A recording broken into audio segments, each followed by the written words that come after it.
তুমি সাথে কি যেন বলতে চেয়েছিলে? কিন্তু এখন তো বলবো না ভাইয়া, এখন আপনি শুনতে চাইলে আমি বলবো না ভাইয়া। এত কিছু পরে ভাইয়া?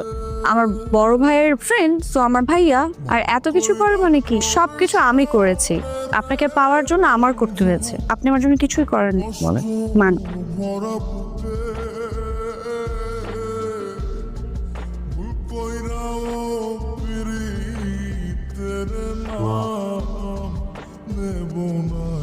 আম্মা দেখছো, মানুষের প্রমোশন কপাল খুলে, আর আলবিন তো দেখতে পারছে কেমনে পারছে কত। আপনাদের বাসা অ্যাড্রেস তুমি জানি না, দুষ্ট একটা মেয়ে ব্যাডমিন্টন খেলছে, তুমি সামনে দিয়ে যাচ্ছি, একদম কাছাকাছি যাব, ঠিক এই আশ্চর্য, ছেলেটা আজকে প্রমোশন হয়েছে, আজকেই শুধু ব্যথা পাচ্ছিস। আহা, টেস্ট নিয়ে আসো।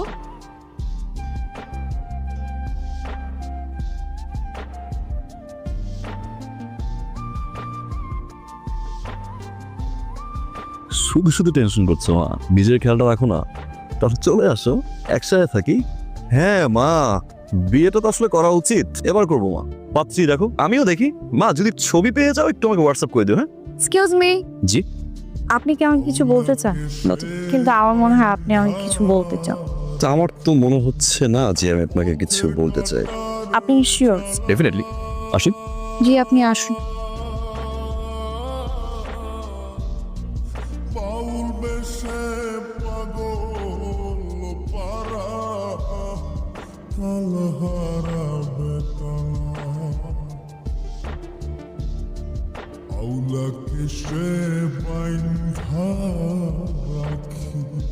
আমি আপনাকে কিছু বলতে চাই।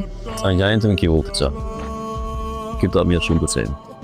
একবার অন্তত বলুন, আপনি কি আমাকে ভালোবাসেন? না। মিথ্যে বলে না। আমি এমনই একটা আনলাকি যে কেউ একজন আমাকে ভালোবাসে অথচ কোনোদিন হইলই না। তবে আপনি একটা কথা জেনে রাখুন, আমি আপনাকে অনেক ভালোবাসি। আপনি কি একটা মানুষের আমার হাতটা ধরবেন? যাকে ভালোবাসতাম, মানুষটার ভালোবাসা আমি আর কোনোদিন পাবো না।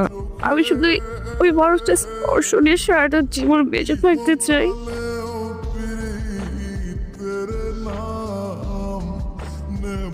মিমি, নটা পর